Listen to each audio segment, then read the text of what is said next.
میرا دل بدل دے، میرا دل بدل دے، میرا دل بدل دے، میرا دل بدل دے۔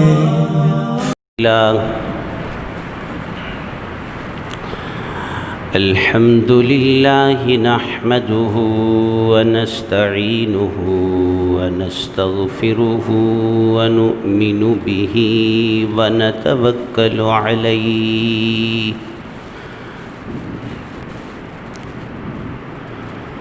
ونعوذ بالله من شرور أنفسنا ومن سيئات أعمالنا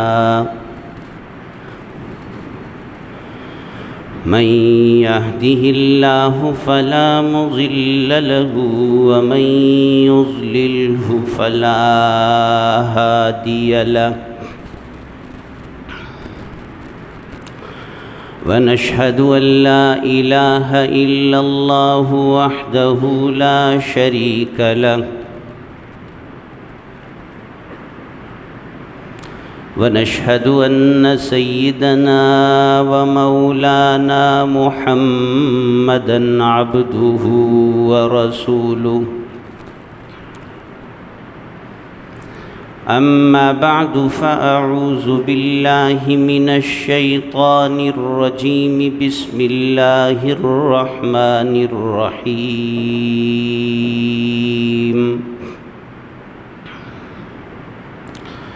يا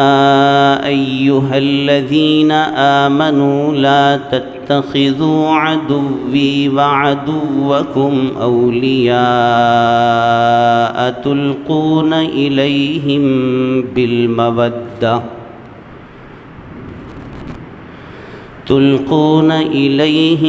بالمودة وقد كفروا بما جاءكم من الحق يخرجون الرسول وإياكم أن تؤمنوا بالله ربكم إن كنتم خرجتم جهادا في سبيلي وابتغاء مرضاتي تسرون إليهم بالمودة وأنا أعلم بما أخفيتم وما أعلنتم ومن يفعله منكم فقد ضل سواء السبيل وقال النبي صلى الله عليه وسلم من أحب لله وأبغض لله وأعطى لله ومنع لله فقد استكمل الإيمان صدق الله العظيم وصدق الرسول النبي الكريم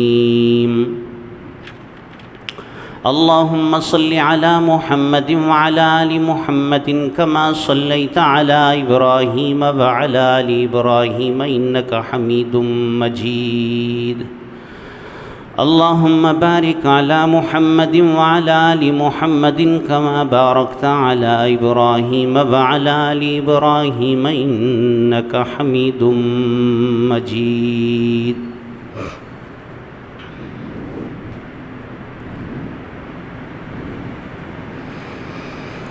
حضرات سامعین گرامی قدر، معزز حاضرین مجلس، 28واں پارہ سورۃ الممتحنہ، اس سورۃ مبارکہ کے بعض مضامین اور اس میں ذکر کردہ بعض باتوں کا خلاصہ آج کے جمعے کا موضوع ہے۔ اس سورت کا نام ہے الممتحنہ۔ ممتحنہ امتحان سے نکلا ہے، امتحان کا مطلب ہوتا ہے آزمانا، کسی کا امتحان لینا، کسی کو پرکھنا۔ اس سورت کا نام اللہ تعالیٰ نے ممتحنہ رکھا ہے۔ ممتحنہ اس میں فاعل کا صیغہ اور لفظ ہے، جس کا مطلب بنے گا امتحان لینے والی۔ عام طور پر جو امتحان لینے کے لیے آتے ہیں اس کو اردو میں کہتے ہیں ممتحن۔ تو اس سورت کا نام ممتحنہ رکھا، امتحان لینے والی۔ اور اصل میں یہ سورت، اس کا ایک پس منظر ہے، اس کی آیات کا شان نزول ہے۔ اس پس منظر میں، اس کی آیات کے شان نزول میں چند ایک واقعات ہیں، جس میں ایک انتہائی اہم واقعہ ایک خاتون کا ہے۔ وہ خاتون کس گھرانے سے تھی اور اس نے کون سا کارنامہ انجام دیا، اس نے کون سا اہم کردار نبھایا، جس کی وجہ سے اللہ تعالیٰ نے اس پوری سورت کا نام اس خاتون کے حوالے سے رکھا۔ اس عورت کو ممتحنہ کہا جاتا ہے۔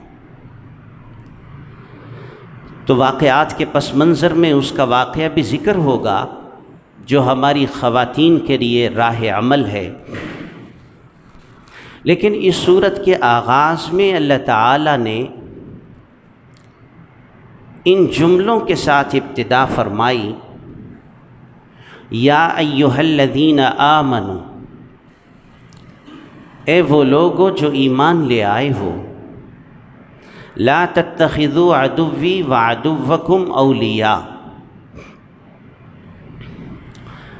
میرے دشمن یعنی اللہ کے دشمن۔ اللہ کا دشمن کون ہے؟ کافر، مشرک، خدا کا باغی و نافرمان، فسق و فجور میں مبتلا، یہ اللہ کا دشمن ہے جو اللہ کے حکموں کے خلاف چلتا ہے۔ عدوی، میرے دشمن کو، وعدوکم، اور تمہارے دشمن۔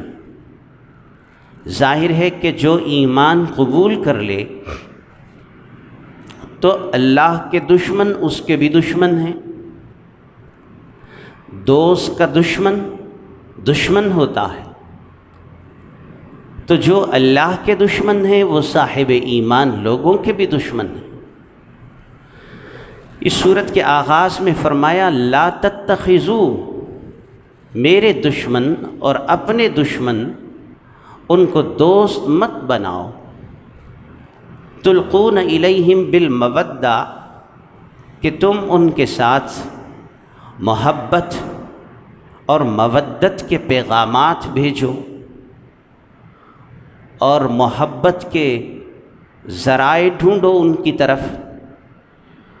وقد کفروا بما جاءکم من الحق، حالانکہ وہ اس کا انکار کرتے ہیں جو تمہارے پاس محمد الرسول اللہ صلی اللہ علیہ وسلم کے ذریعے سے حق آ چکا ہے۔ اس کے پس منظر میں ایک واقعہ جو بخاری اور مسلم میں اس کے شان نزول میں ذکر کیا گیا، آپ نے وہ واقعہ سنا۔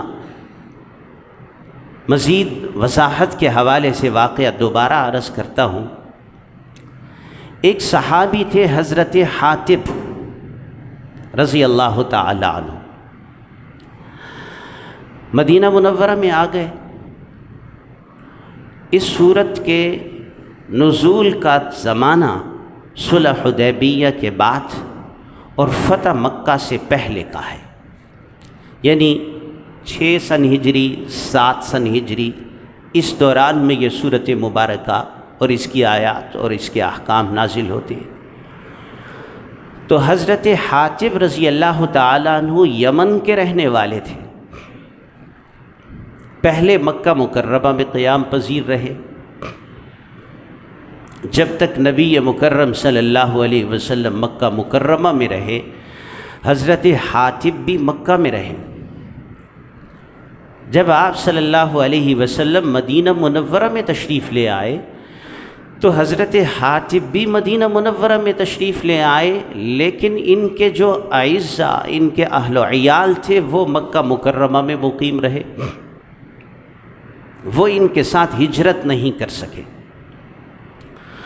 حضرت حاتب رضی اللہ تعالی عنہ آپ صلی اللہ علیہ وسلم کے ساتھ ہر معرکے میں شامل اور شریک رہے، ہجرت بھی کی، جہاد بھی کیا، بدر میں بھی شریک ہوئے، احد میں بھی شریک ہوئے، تو غزوات اور معرکوں میں شریک رہے حضرت حاتب رضی اللہ تعالی عنہ۔ حضرت حاتب رضی اللہ تعالی عنہ نے ایک خاتون کے ذریعے خط بھجوایا۔ ایک خاتون تھی جو تھی تو مکہ مکرمہ کی رہنے والی، اور اس کا کام کاج تھا گانے گانا، رقص و سرود کی محفلوں میں شریک ہونا اور لوگوں سے پیسے حاصل کرنا۔ جب غزوہ بدر ہوا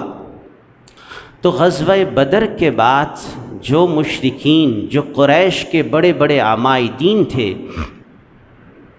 بڑے بڑے سردار غزوہ بدر کے اندر قتل کیے گئے اور مارے گئے۔ چنانچہ مکہ مکرمہ میں ایک ماتم کی کیفیت تھی، ہر گھر کے اندر کوئی نہ کوئی عزیز رشتہ دار ان کا غزوہ بدر میں مارا گیا تھا۔ اس ماتم کی کیفیت اور سوگ کے ماحول میں یہ جو خاتون گانے گایا کرتی تھی، یعنی موجودہ اصطلاح میں اگر اس کا نام تجویز کیا جائے تو یہ جو اداکارہ تھی، اس کی آمدن رک گئی، اس کو پیسے ملنا بند ہو گئے۔ اس نے سوچا کہ میں مدینہ جاتی ہوں اور وہاں کے حالات بہتر ہیں، کیونکہ وہ لوگ، انہوں نے جنگ میں فتح حاصل کی ہے تو یقیناً ان لوگوں کے حالات بہتر ہوں گے، تو میں وہاں سے کچھ پیسے ارن کر کے لے کے آتی ہوں۔ یہ مکہ مکرمہ سے مدینہ منورہ پہنچی، اور مدینہ منورہ کے اکثر لوگ، تقریباً سارے کے سارے لوگ صاحب ایمان تھے، تو یہ تو ممکن نہیں تھا کہ وہاں یہ اپنے فن کا مظاہرہ کر کے پیسے کماتی۔ البتہ اس کے جو ایام گزر رہے تھے وہ قسم پرسی کے تھے، افلاس کے تھے، تو کچھ حضرات نے وہاں اس کے ساتھ تعاون کیا، اس کو پیسے دیے کہ اس کے گزر بسر کا بندوبست اور اس کا سلسلہ چل پڑے۔ وہاں حضرت حاتب رضی اللہ تعالی عنہ نے اس اداکارہ کو ایک خط دیا، یہ بخاری اور مسلم میں واقعہ موجود ہے۔ اس خط میں لکھا ہوا تھا، مضمون یہ تھا کہ یہ خط حاتب کی طرف سے ہے، مکہ کے فلاں فلاں سردار کے نام، نبی صلی اللہ علیہ وسلم مکہ مکرمہ کو فتح کرنے کا پروگرام بنا رہے ہیں، اور میں تمہیں اس کے بارے میں آگاہ کر رہا ہوں تاکہ تم پہلے مطلع ہو جاؤ۔ یہ خط اس خاتون کو دیا اور کہا یہ مکہ مکرمہ میں لے جا اور فلاں شخص کے حوالے کر دینا۔ اس خاتون نے خط لیا اور ایک گھوڑے پر سوار واپس مکہ مکرمہ جا رہی ہے۔ اللہ کی طرف سے وحی آ گئی، حضرت جبریل امین نے آپ صلی اللہ علیہ وسلم کو بتا دیا، اس طرح ایک خاتون ہے، حاتب نے اس کے ہاتھ ایک خط بھیجا ہے اور وہ مکہ مکرمہ کی طرف روانہ ہے اور فلاں مقام تک پہنچ چکی ہے۔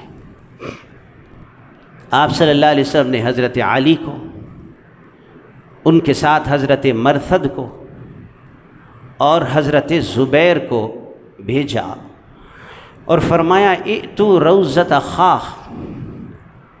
ایک مقام آئے گا جس کا نام ہے روضہ خاخ، وہاں ایک خاتون تمہیں ملے گی، اس کے پاس ایک خط ہوگا، وہ خط لے کر میرے پاس آ جاؤ۔ حضرت علی رضی اللہ تعالیٰ عنہ اپنے ساتھیوں کے ساتھ سرپٹ گھوڑے دوڑاتے ہوئے اس مقام تک پہنچے تو وہاں اس مقام پر وہ خاتون موجود تھی۔ حضرت علی رضی اللہ تعالیٰ نے فرمایا خط لاؤ۔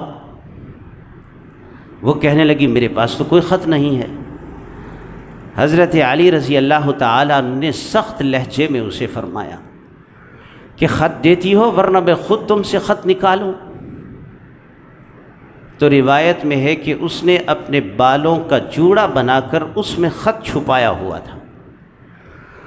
اس نے اپنے بالوں کے جوڑے کے اندر سے خط نکال کر حضرت علی رضی اللہ تعالیٰ عنہ کے حوالے کر دیا۔ حضرت علی رضی اللہ تعالیٰ عنہ وہ خط لے کر نبی کریم صلی اللہ علیہ وسلم کی خدمت اقدس میں حاضر ہو گئے۔ آپ صلی اللہ علیہ وسلم نے حضرت حاتب کو بلوا لیا اور صحابہ رضی اللہ تعالیٰ عنہ بیٹھے ہوئے، حضرت فاروق اعظم بھی ہیں، باقی صحابہ بھی ہیں۔ حاتب کو پوچھا یہ تو نے خط لکھا ہے؟ حضرت حاتب عرض کرنے لگے جی یا رسول اللہ یہ میں نے خط لکھا ہے۔ حضرت عمر رضی اللہ تعالیٰ عنہ ننگی تلوار لے کے کھڑے تھے۔ آپ صلی اللہ علیہ وسلم نے صحابہ کو منع فرما رکھا تھا کہ مکہ مکرمہ جانے کی تیاری کریں، مگر اس تیاری کو خفیہ رکھیں اور کسی کو اس تیاری کے بارے میں آگاہ نہ کریں۔ تو صحابہ رضی اللہ تعالی عنہم کسی کو اس کے متعلق نہیں بتا رہے تھے آپ صلی اللہ علیہ وسلم کے منع کرنے کے سبب سے۔ حضرت حاتب رضی اللہ تعالی عنہ نے جب کہا میں نے خط لکھا ہے تو حضرت عمر رضی اللہ تعالی عنہ تلوار لے کے کھڑے تھے۔ وہ عرض کرنے لگے یا رسول اللہ مجھے اجازت دیجئے میں اس منافق کا سر قلم کروں، یہ بظاہر اسلام کا کلمہ پڑھتا ہے لیکن اندر سے آپ کے حکم کے خلاف کیا ہے اس نے، کہ جب آپ نے منع فرما دیا کہ مکے والوں کو کوئی شخص نہ بتائے تو یہ مکے والوں کو خط لکھ کر آپ کے ارادے کے متعلق انہیں آگاہ کر رہا ہے، تو یہ تو مسلمان نہیں لگتا مجھے۔ حضرت حاتب عرض کرنے لگے یا رسول اللہ صلی اللہ علیہ وسلم جلدی نہ فرمائیے، میرا عذر سن لیجئے گا۔ آپ نے فرمایا بتا تیرا کیا عذر ہے؟ تو حضرت حاتب رضی اللہ تعالیٰ عنہ عرض کرنے لگے یا رسول اللہ صلی اللہ علیہ وسلم آپ اور آپ کے جتنے باقی صحابہ ہیں ان صحابہ کی مکہ مکرمہ میں رشتہ داریاں ہیں، کسی کے بھائی وہاں مقیم ہیں، کسی کے چچا وہاں قیام پذیر ہیں، کسی کے دیگر اعزہ و اقارب مکہ مکرمہ میں قیام پذیر ہیں۔ تو مکہ مکرمہ میں ان کے جو اعزہ، ان کے جو عیال، ان کے جو بچے ہیں ان کی حفاظت ان کے چچا کی وجہ سے، بھائی کی وجہ سے، دیگر اعزہ و اقارب کی وجہ سے ہو رہی ہے۔ اور میں چونکہ باہر کا آدمی ہوں، میرے کوئی اعزہ و اقارب مکہ مکرمہ میں نہیں تھے، تو میں نے یہ سوچا کہ میں مکہ والوں کے اوپر کوئی ایسا احسان کر دوں کہ اس احسان کو یاد رکھ کے وہ میرے بچوں کی حفاظت کریں اور میرے بچوں کو تکلیف نہ دیں، انہیں مت ستائیں۔ اللہ کی قسم میں مسلمان ہوں اور میرے دل میں ایمان ہے، میں نے ارتداد نہیں کیا، میں نے کفر کا ارتکاب نہیں کیا، میں نے صرف اس لیے یہ عمل کیا ہے تاکہ میرے بچوں کی حفاظت ہو جائے، تو اپنے بچوں کی حفاظت کی خاطر میں نے ایسا کیا ہے۔ باقی رہا آپ کا معاملہ تو مجھے رب پر یقین ہے کہ اللہ اپنے نبی کی ضرور مدد فرمائے گا۔ جب اللہ کے نبی مکہ مکرمہ کی طرف روانہ ہوں گے، مکہ مکرمہ کو فتح کرنے کے لیے جائیں گے، تو اللہ نے تو اپنے نبی کو فتح عطا کرنی ہی کرنی ہے، تو میرے اس بتانے کے سبب سے آپ کا کوئی نقصان نہیں ہوگا، مگر میرے بچوں کی حفاظت ہو جائے گی۔ آپ صلی اللہ علیہ وسلم نے فرمایا حاتب جو بات کر رہا ہے وہ سچ کہہ رہا ہے، انہ صدقکم، حاتب نے دل سے جو خیال اس کے دل میں تھا، جو اس کے دل میں چھپی ہوئی بات تھی وہی اس نے کر دی۔ اور حضرت عمر رضی اللہ تعالیٰ نے جب یہ کہا یا رسول اللہ مجھے اجازت دیجئے کہ میں اس منافق کا سر قلم کروں، تو آپ صلی اللہ علیہ وسلم نے فرمایا انہو قد شہد بدرن، عمر تمہیں پتہ نہیں ہے کہ یہ حاتب بدر میں شریک ہونے والے، بدر میں غازی بننے والے ان حضرات صحابہ میں سے ہے جن کے دلوں کے اندر کو اللہ نے پرکھ لیا ہے اور اللہ نے جان کر ان کے بارے میں اس بات کا پروانہ عطا کر دیا ہے، اعملوا ما شئتم فقد غفرت لکم، تم جو مرضی کرتے رہو میں نے تمہیں معاف کر دیا۔ اس واقعے کے پس منظر میں یہ صورت مبارکہ نازل ہوئی اور فرمایا یا ایھا الذین آمنوا لا تتخذوا عدوی وعدوکم اولیاء، میرے دشمن اور اپنے دشمن جو مکے والے ہیں اس وقت وہ تمہارے دشمن بھی ہیں اور وہ اللہ کے دشمن بھی ہیں، ان اللہ کے دشمنوں کے ساتھ تم تعلق مت بناؤ، اگر تعلق بناؤ گے تو اس تعلق میں تمہاری کچھ مجبوریاں ایسی آڑے آ جائیں گی،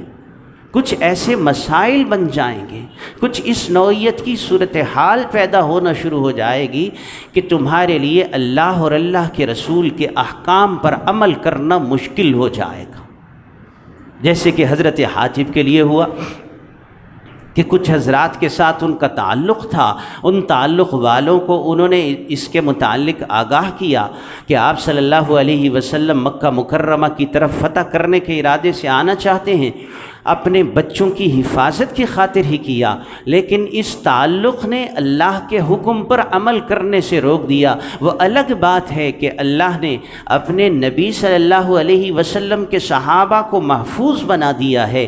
اللہ نے اپنے نبی کے صحابہ کے ساتھ رضا کا اعلان قرآن کریم میں فرما کر پہلے فرما دیا۔ غزوہ احد کا جہاں واقعہ قرآن میں ذکر کیا ہے اللہ تعالیٰ نے، تو واقعہ ذکر کرنے اور غلطی کی نشاندہی کرنے سے پہلے اللہ نے یہ کہا ہے عفا اللہ عنہم، اللہ تعالیٰ نے اپنے نبی کے صحابہ کی معافیوں کے فیصلے تو پہلے فرما دیے، مگر غلطی کی نشاندہی اس لیے کی جا رہی ہے تاکہ آئندہ سے ان چیزوں کی اصلاح ہو جائے اور کوئی شخص اس قسم کے کام میں مبتلا نہ ہو۔ اصلاح بھی فرمائی اور معافی کا اعلان بھی فرما دیا۔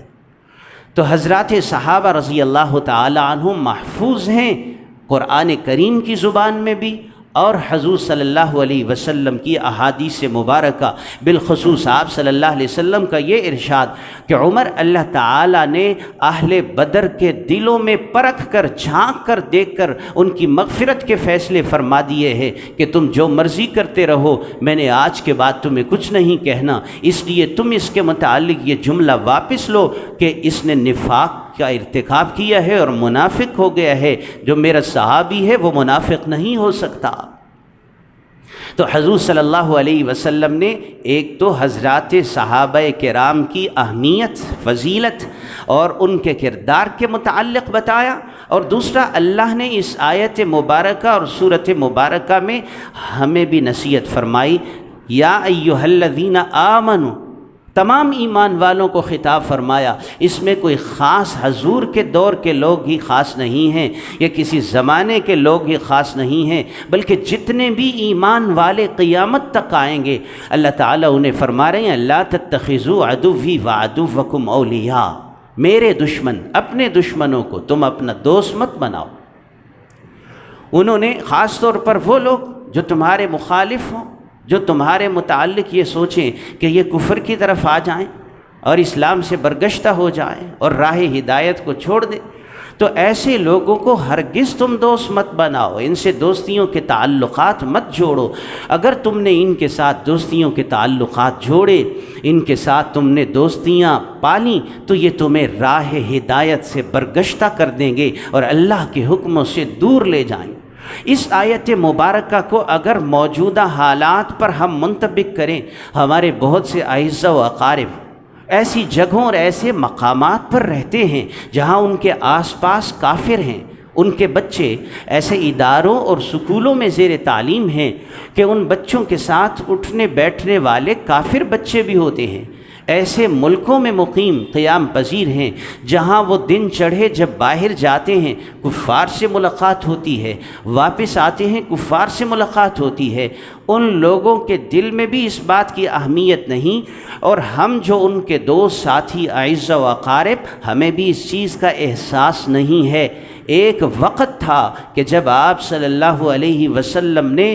مکہ مکرمہ سے مدینہ کی جانب ہجرت کو فرض قرار دیا تھا، اور اگر کوئی ہجرت نہیں کرتا تھا اس پر اللہ کی طرف سے عتاب نازل ہوتا تھا، اللہ کی طرف سے غصے کا اظہار کیا جاتا تھا۔ یہ اس وقت تھا جب مدینہ منورہ تو دارالاسلام بن گیا تھا، مگر مکہ مکرمہ میں ابھی اسلام نہیں پھیلا تھا، اور مکہ کے لوگ اسلام کے دشمن تھے۔ تو فرض کر دیا اللہ تعالیٰ نے کہ یہاں سے نکلو اور مدینہ منورہ کی طرف آ جاؤ اور ہجرت کرو۔ اگر ہجرت نہیں کرو گے، ہاں اگر کوئی عورت ہے، اگر کوئی بزرگ ہے، اگر کوئی بچہ ہے وہ ہجرت نہیں کر سکا تو وہ قابل ملامت نہیں ہے، اس وجہ سے کہ وہ با اختیار نہیں ہے، وہ ہجرت از خود کر نہیں سکتا۔ لیکن جو با اختیار ہے، صاحب حیثیت ہے، طاقتور ہے، استطاعت رکھتا ہے، تو اس کے لیے اجازت نہیں ہے کہ وہ دارالکفر میں اس شہر میں قیام پذیر رہے جہاں کفار کے درمیان میں اسے رہنا پڑے، بلکہ اس پر لازم قرار دیا کہ وہ ہجرت کر کے مدینہ منورہ کی طرف آ جائے۔ لیکن جس وقت مکہ فتح ہو گیا تو فتح مکہ کے بعد آپ صلی اللہ علیہ وسلم نے فرمایا لا ہجرت بعد الفتح، اب فتح مکہ ہو چکا ہے تو اب مکہ مکرمہ سے مدینہ منورہ کی جانب جو ہجرت فرض تھی اب اس طرح کی فرضیت نہیں رہی ہے، لیکن ہجرت کی اہمیت پھر بھی اپنی جگہ ہے۔ جہاد و نیت،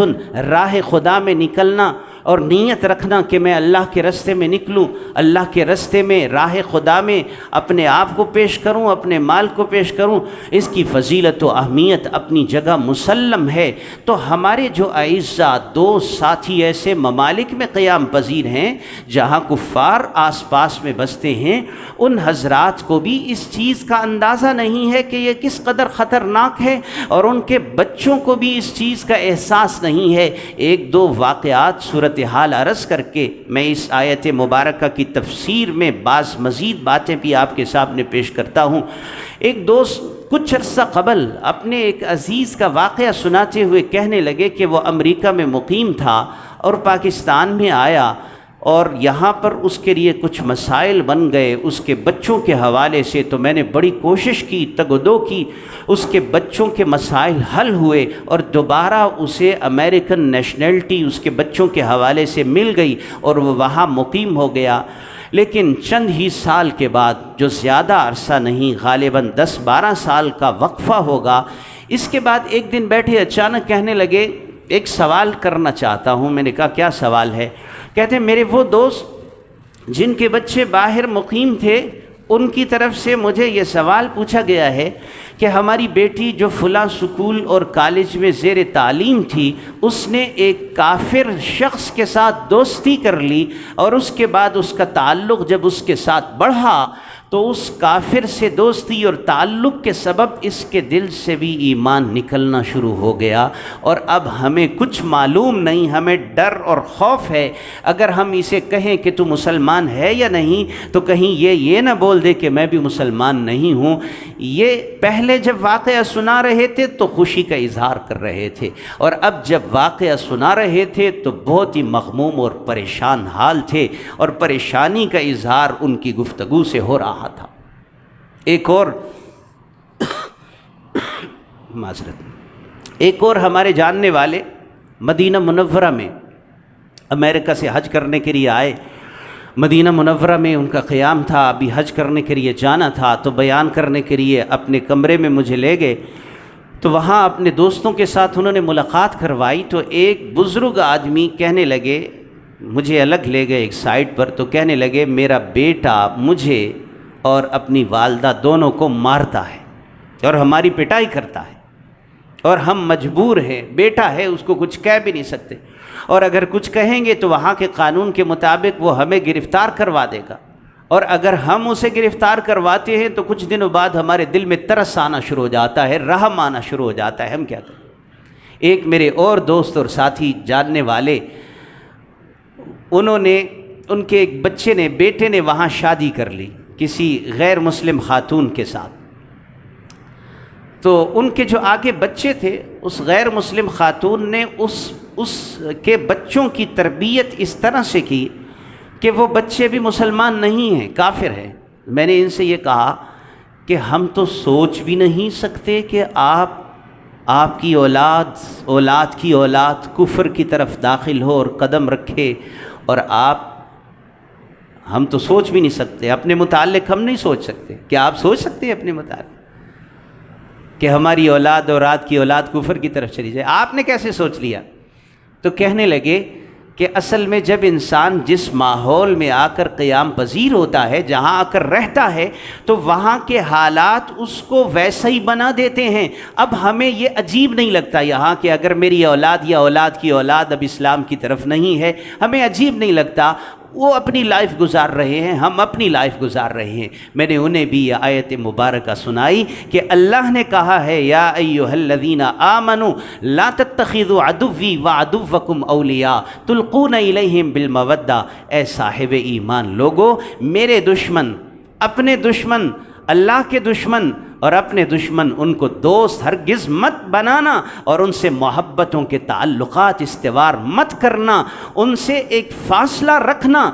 اللہ تعالیٰ اس بات سے منع نہیں کرتے کہ جہاں انسان رہتا ہے، اٹھتا بیٹھتا ہے، تو وہاں باہم معاملات کے اندر لین دین، خرید و فروخت میں معاملات کیے جا سکتے ہیں، لیکن دوستی کا تعلق اور محبت کا تعلق، تلقون الیہم بالمودہ، اللہ اس محبت اور دوستی کے تعلق سے منع کرتے ہیں۔ یہ دوستی کا تعلق تمہارا صاحب ایمان لوگوں کے ساتھ ہی ہونا چاہیے، کافروں کے ساتھ نہیں ہونا چاہیے، ورنہ اس حکم پر عمل نہیں کرو گے تو اس کے نتائج تمہارے سامنے ہیں۔ اس کے نتائج اولاد کی بے ایمانی کی صورت میں، ان کی اولاد کی بے ایمانی کی صورت میں، اور پھر اپنے اندر بھی وہ جذبات نہیں رہتے۔ اس لیے جن دوستوں کے اعزاء و اقارب باہر رہتے ہیں، انہیں سورۃ الممتحنہ پڑھنے کے لیے کہیں اور اللہ کا حکم بتائیں۔ بعض دفعہ ہمارے ساتھی سوال کرتے ہیں کہ اگر کوئی انسان دارالاسلام میں، مثلا پاکستان کے حالات ہیں، معاشی اعتبار سے ہر شخص پریشان ہے، کمائی، ذریعہ معاش، گزر بسر کا سلسلہ اتنا بہتر نہیں ہے، تو وہ سوچتا ہے کسی ایسے ملک میں چلا جائے جہاں کے معاشی حالات بہتر ہوں۔ تو سوال کرتے ہیں کیا معیشت کے لیے کسی کافر ملک میں جانے کی اجازت ہے یا نہیں ہے؟ صحابہ بھی گئے تھے، صحابہ گئے تھے، کافر ملکوں میں گئے تھے صحابہ، لیکن صحابہ جس غرض سے گئے تھے وہ غرض اور تھی۔ آج آپ جس غرض سے جانے کا سوال کر رہے ہیں وہ نیت کچھ اور ہے۔ صحابہ ہمیشہ یا تو جہاد کے لیے گئے اور یا تبلیغ کے لیے گئے، اور وہاں جا کر اگر تجارت بھی کی ہے تو ان کی تجارت بھی تبلیغ تھی۔ صحابہ رضی اللہ تعالی عنہم جب جا کر تجارت کرتے تھے، اسلام کے بہترین اصولوں کے مطابق صفائی، صدق، امانت، دیانت، راست بازی، معاملات میں خوش اسلوبی، اس طریقے سے معاملات کیے صحابہ نے کہ ان کی تجارت کو دیکھ کر لوگ یہ کہا کرتے تھے جن کے یہ پیروکار ہیں وہ خود کتنی عظیم الشان ہستی ہوں گے۔ تو صحابہ کی نیتیں اسلام کو پھیلانے کی تھیں، اور آپ آج جو سوال کر رہے ہیں کہ ہم جا سکتے ہیں، آپ پہلے اپنے آپ کو تو مضبوط فرما لیں، اتنا ہو جائیں کہ آپ اپنے بچوں کو بھی سمجھا سکیں۔ معذرت کے ساتھ میں کسی پر اعتراض نہیں کرتا، لیکن دینی اعتبار سے ہم سب پیشوا سمجھتے ہیں اپنے آپ کو، کہتے ہیں ہم سب سے بڑے ہیں، سارا کو شاندہ ہے جی زانو، انہاں کو پوچھنے کی ضرورت نہیں، علماء سے بھی بڑھ کر علماء۔ لیکن انٹرنیٹ کے ذریعے سے اور اسی طرح جتنے بھی ذرائع ہیں آج کل، میڈیا، سوشل میڈیا، اس ذریعے سے جب کافروں کی باتیں، میل ملاقات، آپس میں گفتگو ہوتی ہے تو وہ پختگی نہیں رہتی اور میلان و رغبت ہو جاتا ہے کفار کی طرف، ان کے رسومات کی طرف۔ اور یاد رکھیے سب سے بڑی دولت ایمان ہے۔ ان اللہ یعطی الایمان لمن یحب،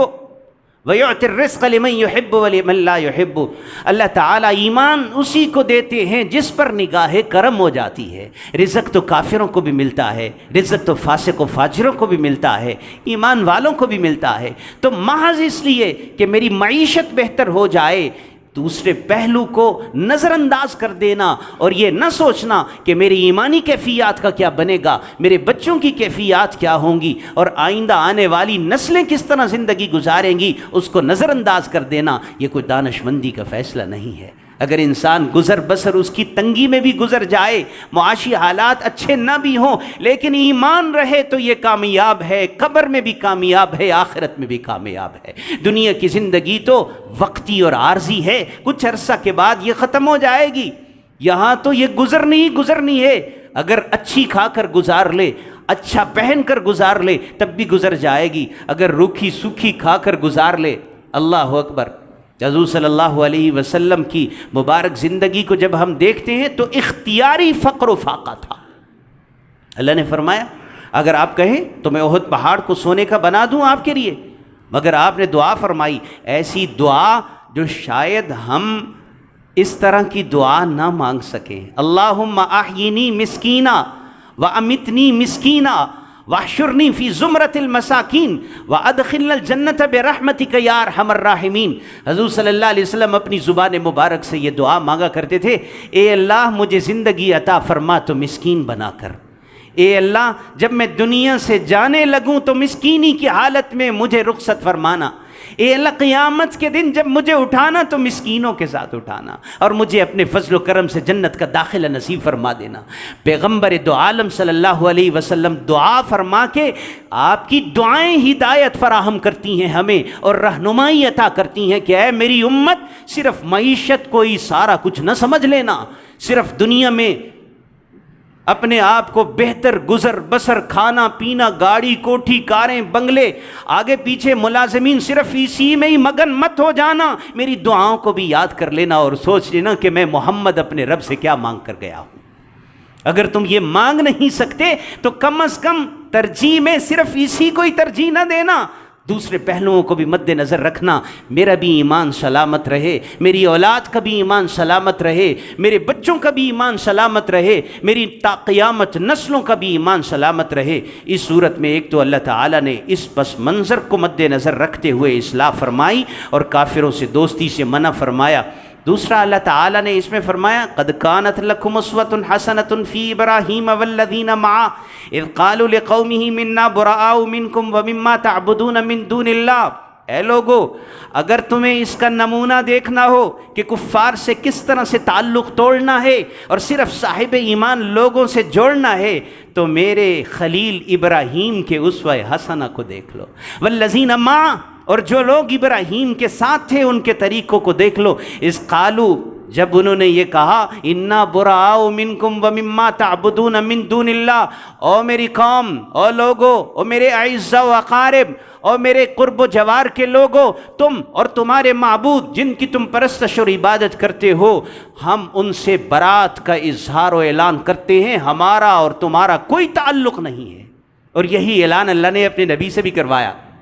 قل آپ کہہ دیجئے یا ایھا الکافرون لا اعبد ما تعبدون ولا انتم عابدون ما اعبد ولا انا عابد ما عبدتم ولا انتم عابدون ما اعبد لکم دینکم ولی دینی، تمہارے لیے تمہارا دین اور میرے لیے میرا دین، میں تمہارے دین کے کسی پہلو کو نہیں اپنا سکتا جیسے کہ تم میرے دین کے کسی حصے پر عمل پیرا نہیں ہو رہے، ہم دونوں میں جدائی اور فرق ہے۔ اسی کو فرمایا من احب للہ و ابغض للہ و آطا للہ و منع للہ فقد استکمل الایمان۔ جس آدمی نے اپنے ایمان کو کامل کرنا ہے وہ اپنی محبتیں اللہ کے لیے رکھے، اپنی عداوتیں اللہ کے لیے قائم کرے، کسی سے دشمنی کرنی ہو تو اللہ کے لیے کرے، کسی سے محبت کرنی ہو تو اللہ کے لیے کرے، کسی کو کچھ دینا ہو تو رب کی رضا کی خاطر دے، اور کسی سے ہاتھ کھینچنا ہو تو اللہ کی رضا حاصل کرنے کے لیے کھینچے۔ فرمایا فقد استکمل الایمان، میں محمد ضمانت دیتا ہوں کہ اس کا ایمان مکمل ہو گیا۔ تو اللہ تعالیٰ نے ابراہیم علیہ السلام کا واقعہ ذکر فرما کے نمونہ بھی بتا دیا اور آپ صلی اللہ علیہ وسلم کا اسوہ حسنہ بھی پیش نظر رکھا، اور اس صورت کے اختتام میں اللہ تعالیٰ نے اس عورت کا ذکر کیا جس کا واقعہ تو بڑا طویل ہے لیکن میں اختصار کے ساتھ آپ کے سامنے رکھتا ہوں،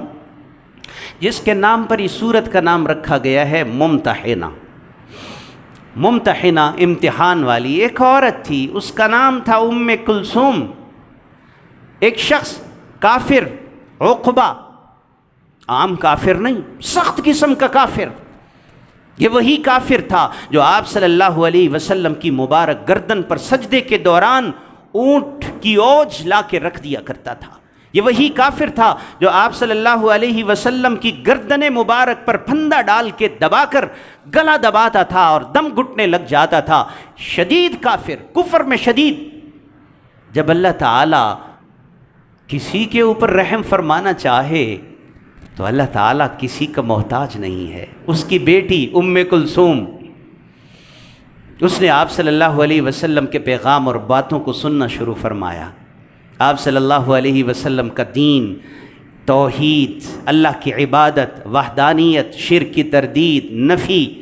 اور اپنے باپ کے طرز عمل کو دیکھا تو اندر ہی اندر اس کے دل میں اسلام اترنا شروع ہو گیا۔ باپ سخت مخالف اور بیٹی حضور صلی اللہ علیہ وسلم سے اور اسلام سے محبت رکھنے والی۔ بالآخر اس نے چھپ کر اسلام قبول کر لیا اور مومن بن گئی، مگر اسلام کا اظہار نہیں کر پا رہی۔ اگر اسلام کا اظہار کرے گی تو باپ یا تو قتل کر دے گا یا سخت سزاؤں سے دوچار کرے گا۔ اسلام کا سخت مخالف اور جانی دشمن۔ حضور صلی اللہ علیہ وسلم اور صحابہ رضی اللہ تعالی عنہم مدینہ منورہ کی طرف ہجرت فرما گئے۔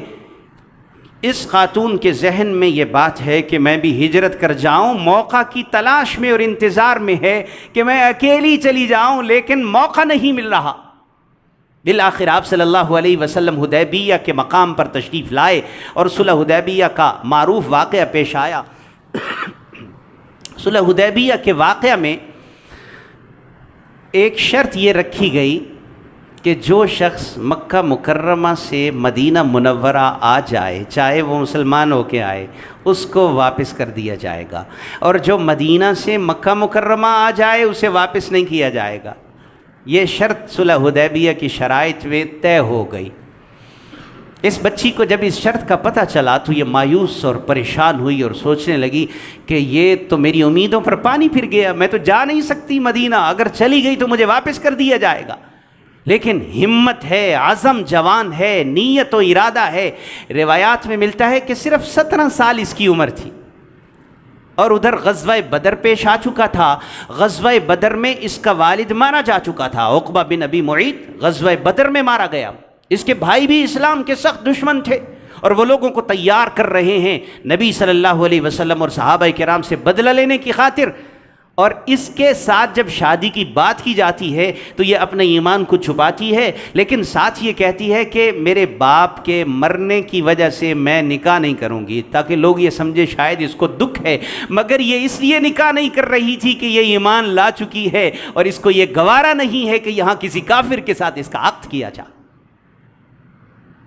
مگر صلح حدیبیہ کے بعد یہ جا بھی نہیں سکتی، اگر جائے گی 2-3 منٹ کے اندر گفتگو ختم کرتا ہوں۔ صلح حدیبیہ کے بعد اگر یہ مکہ مکرمہ میں جائے گی تو اسے واپس کر دیا جائے گا۔ خود اپنا ہجرت کا قصہ سناتی ہیں، بیان کرتی ہیں کہ میں ایسا کرنے لگی کہ میں مکہ سے باہر صحرا میں ہمارے کچھ عزیز رہتے تھے، ان کے گھر میں آنے جانے لگی، ہفتے کے بعد، 2 ہفتے کے بعد، 3 ہفتے کے بعد، 2-3 دن وہاں رہتی اور پھر واپس گھر آتی۔ میرے گھر والوں کو اس پر کوئی اعتراض نہیں ہوتا، اور میں یہ تمہید بنا رہی تھی، سوچ رہی تھی کہ یہ نقطۂ آغاز بنے میرے مدینہ منورہ کی ہجرت کے لیے۔ ایک دن میں نے رخت سفر باندھا، سامان تیار کیا، سواری پکڑی اور مدینہ منورہ کی جانب ہجرت کے لیے روانہ ہوئی۔ بتایا کہ میں اپنے انہی عزیزوں کی جانب چل رہی ہوں جن کے پاس آتی جاتی ہوں، لیکن مدینہ منورہ کے رستے پہ میں نے اپنی سواری کو دوڑانا شروع کر دیا، اکیلی تنے تنہا، رستہ بھی نامعلوم۔ اچانک ایک شخص آتا ہوا ملا، بزرگ آدمی۔ کہنے لگی ارے کہاں جا رہی ہو؟ اس نے کہا تمہیں کیا لین دین میرے سے، میں جہاں مرضی جاؤں۔ لیکن تم بتاؤ تم کون ہو؟ اس نے کہا میں بنو خزاعہ کا ایک آدمی ہوں۔ خزاعہ وہی قبیلہ تھا جس نے اس حلف میں صلح حدیبیہ میں آپ صلی اللہ علیہ وسلم کے حلیف بننے کو پسند کیا تھا۔ اس نے یہ خیال کیا کہ یہ تو آپ کے حلیف قبیلے کا آدمی ہے، لہٰذا یہ میرے لیے پریشانی کا سبب نہیں ہوگا۔ کہنے لگی میں تمہیں بتا رہی ہوں میں مدینہ جانا چاہتی ہوں محمد رسول اللہ صلی اللہ علیہ وسلم کی خدمت میں، آپ کے قدموں میں، لیکن ایک فکر ہے کہ آپ کہیں واپس نہ کر دیں، کیونکہ حدیبیہ کی صلح کے مطابق شرط یہ طے کی گئی ہے جو آئے گا اسے واپس کر دیا جائے گا۔ اس شخص نے رستے میں رہنمائی کی اور مدینہ منورہ پہنچایا، نقاب کیا ہوا ہے، پردہ کیا ہوا ہے، اس سوچ میں ہے ام کلثوم کہ میں کس طرح سے آپ صلی اللہ علیہ وسلم سے ملوں جا کر اور آپ سے یہ کہوں یا رسول اللہ مجھے واپس نہ کیجئے گا، اگر مجھے مکے والوں کو واپس کر دیا گیا تو وہ مجھے قتل کر دیں گے یا مجھے سخت ایذائیں اور تکلیفیں دیں گے۔ کہتی ہیں میں آپ صلی اللہ علیہ وسلم کی زوجہ حضرت ام سلمہ رضی اللہ تعالی عنہا کے گھر میں گئیں اور میں نے جب نقاب اٹھایا تو ام سلمہ نے مجھے پہچانا، گلے لگایا، معانقہ کیا اور پوچھا ام کلثوم تم یہاں کیسے پہنچی؟ عرض کرنے لگی میں آپ کے پاس اس لیے آئی ہوں میری سفارش لے کے نبی صلی اللہ علیہ وسلم کی خدمت اقدس میں آپ بھی چلیں میرے ساتھ اور آپ سے یہ گزارش کریں یا رسول اللہ مجھے مکے واپس نہ بھیجا جائے۔ اللہ اکبر، آپ صلی اللہ علیہ وسلم تشریف فرما ہے۔ ام کلثوم ام سلمہ آپ صلی اللہ علیہ وسلم کے پاس حاضر ہو گئیں اور ام سلمہ نے ام کلثوم کا قصہ آپ صلی اللہ علیہ وسلم کو بتایا، یا رسول اللہ یہ آئی ہے، اس کے دل میں ایمان ہے اور یہ مدینہ میں رہنا چاہتی ہے، آپ کی خدمت اور قدموں میں بقیہ زندگی گزارنا چاہتی ہے، مگر آپ صلی اللہ علیہ وسلم خاموش ہیں، کچھ گفتگو نہیں فرما رہے۔ اچانک اللہ نے ان آیات کو، اس سورت کی ان آیات کو نازل فرما دیا۔ آپ صلی اللہ علیہ وسلم پر وحی نازل ہوئی اور فرمایا یا ایھا الذین آمنوا اذا جاءکم المؤمنات مہاجرات فامتحنوہن اللہ اعلم بایمانہن فإن علمتموہن مؤمنات فلا ترجعوہن الی الکفار۔ اے صاحب ایمان لوگو، جب مومنہ عورتیں ہجرت کر کے تمہارے پاس آ جائیں، پہلے امتحان لے لو کس لیے آئے ہیں، کوئی شوہر اور بیوی میں ناراضگی ہو گئی اس لیے آئی ہیں یا کسی اور وجہ سے آئی ہیں یا اللہ کی خاطر دین حق کو قبول کرتے ہوئے آپ کی خدمت میں آئی ہیں، اگر آ گئی ہیں تو اب انہیں واپس مت کیجئے۔ آپ صلی اللہ علیہ وسلم نے فرمایا ام کلثوم تمہیں خوش آمدید اور مبارک، اللہ نے تمہارا فیصلہ نازل فرما دیا اور اللہ نے کہا ہے کہ حدیبیہ کی صلح صرف مردوں کے لیے ہے، عورتوں کے لیے نہیں ہے۔ تو اللہ نے اس سورت کے آغاز میں اس کا واقعہ ذکر کیا ہے جس نے کافروں سے دوستی اور تعلق لگایا تو احکام پر عمل کرنا مشکل ہو گئے، اور اس سورت کے اختتام میں اس خاتون کا واقعہ ذکر کیا ہے جس نے کافروں کو چھوڑا اور اللہ کے رسول کی خدمت میں پہنچی اور اللہ نے اس کے لیے قرآن کی آیات نازل فرما دی۔ اللہ سے دعا ہے اللہ تعالی ہم سب کو بھی اپنی اور اپنے رسول کی محبت نصیب فرما دے۔ وآخر دعوانا ان الحمد للہ رب العالمین۔